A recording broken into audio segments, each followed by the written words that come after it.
안녕하십니까. 부산 평화방송 장재명 신부의 어서가리 17번째 시간입니다. 오늘의 질문입니다.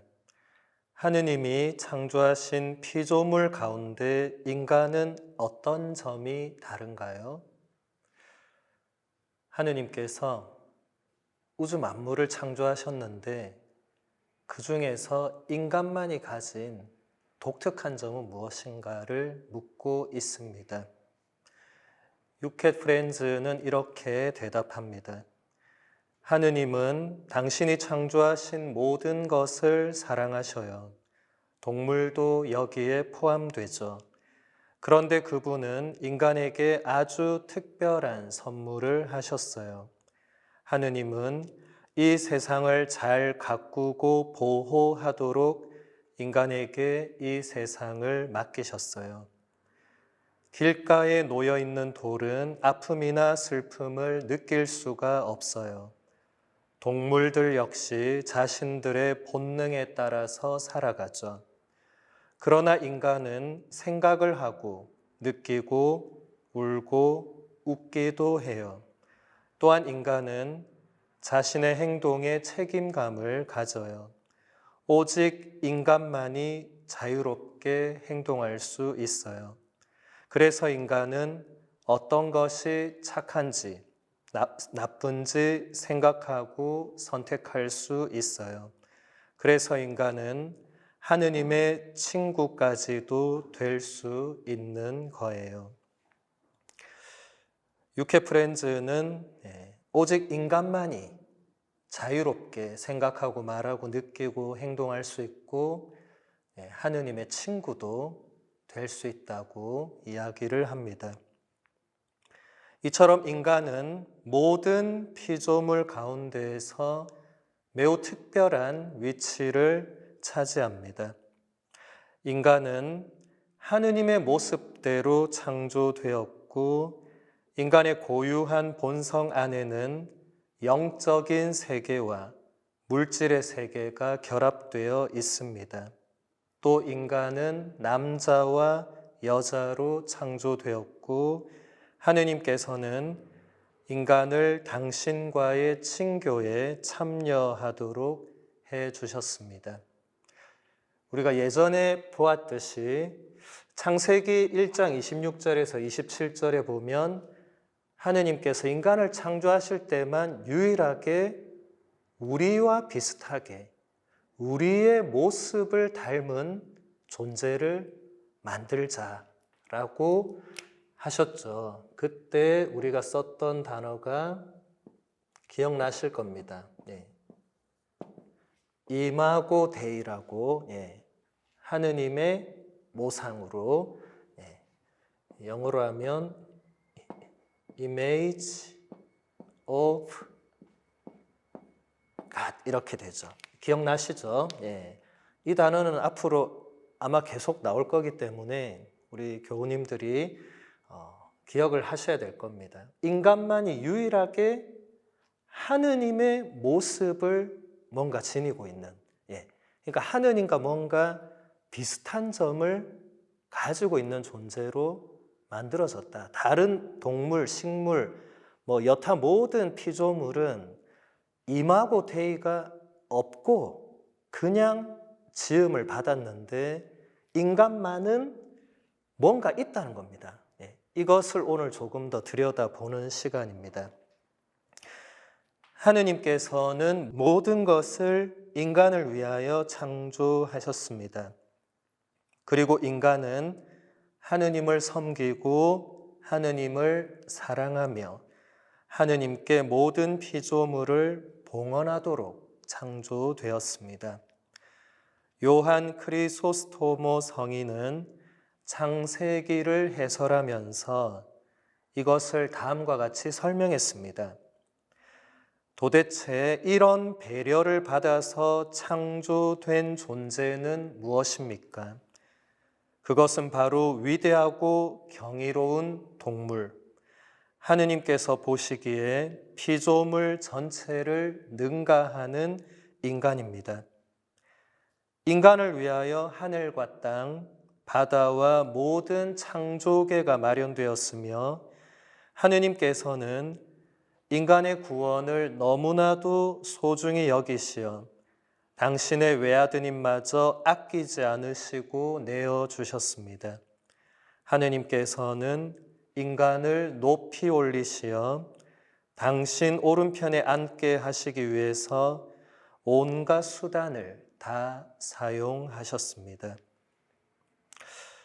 요한 크리소스토모 성인은 인간이 피조물 전체를 능가한다. 그 이유는 바로 여기 이마고 데이에 있는 거죠. 인간을 제외한 피조물은 아까 말씀드렸듯이 이마고 데이 없이 그냥 창조가 되었습니다. 근데 인간만은 유일하게 이마고 데이를 지닌 존재로 창조가 되었습니다. 그처럼 특별하게 창조하신 이유는 그처럼 인간을 특별하게 사랑하신다는 하나의 표징이 됩니다.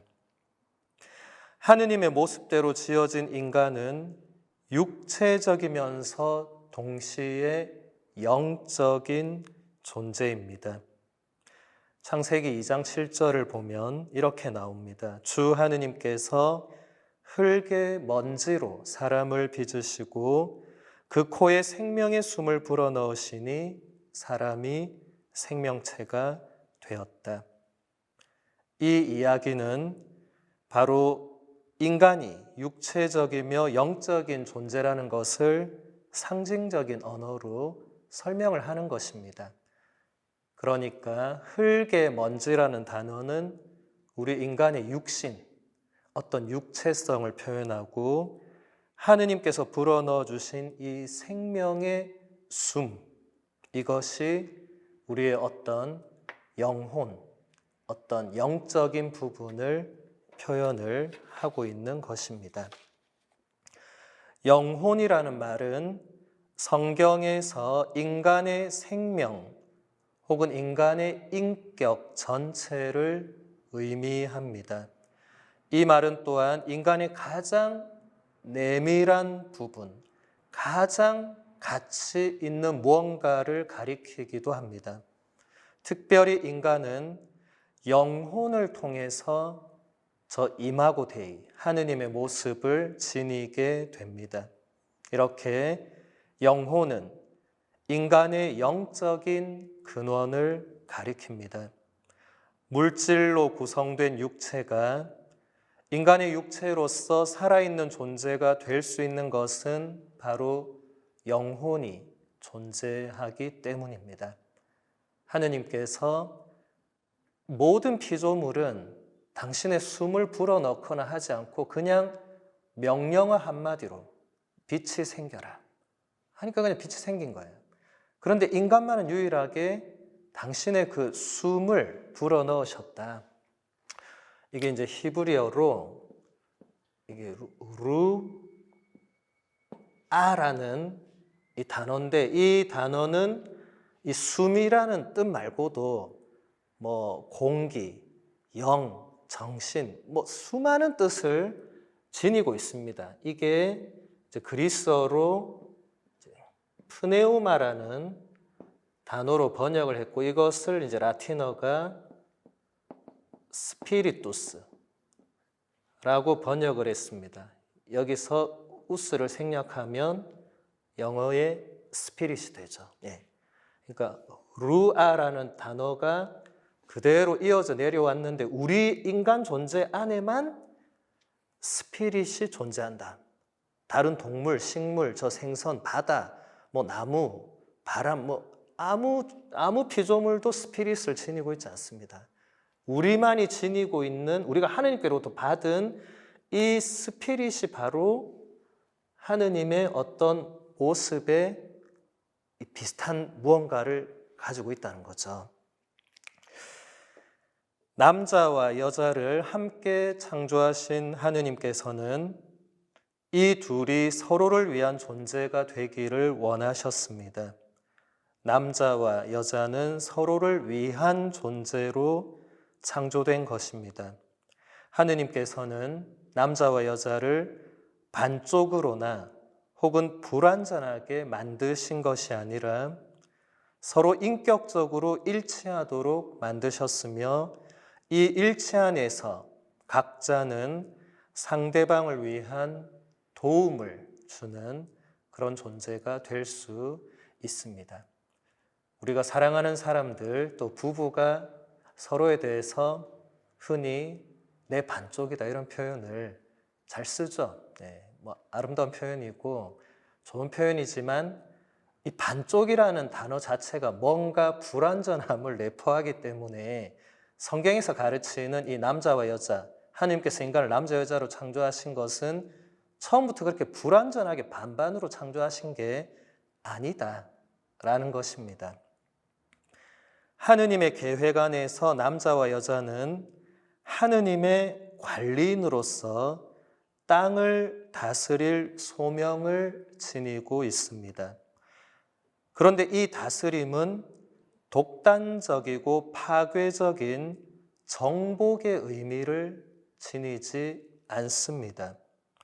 존재하는 모든 것을 사랑하시는 창조주 하느님의 모습을 닮은 남자와 여자는 다른 모든 피조물들을 위한 하느님의 섭리에 참여하도록 부르심을 받았습니다. 바로 이 때문에 인간은 하느님께서 맡겨주신 이 세상에 대하여 특별한 책임을 지고 있습니다. 오늘날 우리 모든 사람들이 가장 민감해하는 부분이 바로 환경 문제죠.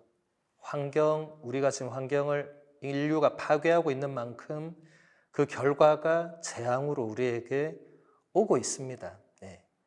그런데 이것이 창세기에 보면 하느님께서 인간을 창조하시고 모든 만물을 다스려라.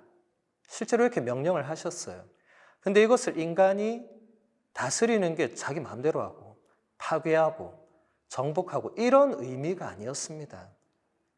인간은 모든 피조물보다 독특한 뭔가를 지니고 있기 때문에 거기에 대해서 책임을 지라는 의미였는데 이 말씀이 그동안 굉장히 잘못 이해되어 왔습니다. 그래서 제가 오늘 책을 하나 소개하려고 하는데 프란치스코 교황님의 회칙 찬미받으소서라는 책이 있습니다. 아마 여러분들 다 많이 아실 거예요. 이게 우리 생태계와 자연환경 또 인류 공동의 집인 지구에 대해서 우리 교황님께서 교회 가르침이 어떤 것인가를 설명해 주신 것입니다. 첫 번째 항에서 교황님이 이런 말씀을 하십니다. 프란치스코 성인께서는 저의 주님 찬미 받으소서라고 노래하셨습니다. 아시시의 프란치스코 성인께서는 이 아름다운 찬가에서 우리의 공동의 집이 우리와 함께 삶을 나누는 누이이며 두 팔 벌려 우리를 품어주는 아름다운 어머니와 같다는 것을 상기시켜 주십니다. 프란치스코 교황님은 처음으로 지구를 우리의 공동의 집이라고 규정을 하셨습니다. 교회 역사상 이런 규정은 처음 하신 것입니다. 그리고 뒤에 나오는 이제 누이 어머니 이것은 이미 아시시 프란치스코 성인이 쓴 표현입니다. 이 항을 보면 교황님이 이렇게 말씀을 하십니다. 이 누이가 지금 울부짖고 있습니다. 하느님께서 지구에 선사하신 재화들이 우리의 무책임한 이용과 남용으로 손상을 입었기 때문입니다. 우리는 지구를 마음대로 약탈할 권리가 부여된 주인과 소유주로 자처하기에 이르렀습니다. 죄로 상처 입은 우리 마음에 존재하는 폭력은 흙과 물과 공기와 모든 생명체의 병리 증상에도 드러나 있습니다. 이러한 이유로 억압받고 황폐해진 땅도 가장 버림받고 혹사당하는 불쌍한 존재가 되었습니다. 지구는 지금 탄식하면서 진통을 겪고 있습니다. 우리는 자신이 흙의 먼지라는 사실을 잊었습니다. 우리의 몸은 지구의 성분들로 이루어져 있으며 우리는 그 공기를 마시며 지구의 물로 생명과 생기를 얻습니다. 교황님도 지금 창세기 2장 7절을 인용하고 계십니다. 인간이 흙의 먼지로 빚어졌다. 우리는 근본적으로 흙의 먼지라는 것을 기억해야 되는데 지금 인간이 그것을 망각했다. 그래서 지구를 마음대로 지금 막 파괴를 하고 있는 것을 지적하시는 것입니다. 그 다음 13항을 보면 이렇게 말씀하십니다. 창조주 하느님께서는 우리를 저버리지 않으십니다. 창조주 하느님께서는 사랑의 계획을 결코 포기하지 않으시고 인간을 창조하신 것을 후회하지 않으십니다. 인류는 여전히 우리 공동의 집을 건설하는 데 협력할 능력이 있습니다. 42항에서 이렇게 얘기하십니다. 모든 피조물은 서로 관련되어 있기에 사랑과 존경으로 소중하게 다루어야 합니다. 살아있는 피조물인 우리는 모두 서로 의존하고 있습니다. 마지막으로 240항을 보면 실제로 인간은 자신에게서 벗어나 하느님과 다른 사람과 모든 피조물과 친교를 이루어 살면서 관계를 맺을수록 더욱 성장하고 성숙하며 거룩해집니다. 교황님의 이 모든 말씀들을 종합해보면 지금 인간이 자신이 어떤 존재인지를 잠시 잊어버리고 혹은 땅을 다스릴 그 권한에 대해서 잘못된 해석을 해서 인류 공동의 집을 지금 자꾸 파괴를 하고 정복을 하고 있는데 그럼에도 불구하고 하느님은 인간을 창조하신 그 위대한 계획, 그 사랑의 계획을 포기하지 않으시고 우리가 원래 부름받은 그 목적대로 살아가기를 바라고 계신다. 또 우리는 자신에게서 벗어나서 또 자신의 존재를 제대로 알면서 다른 존재, 또 피조물 전체, 또 하느님과 친교를 이루면 이룰수록 우리도 더 성숙해지고 우리가 부르심을 받은, 지음 받은 그 목적대로 살아갈 수 있게 된다라는 것입니다. 오늘 시간은 여기서 마무리하도록 하겠습니다. 감사합니다.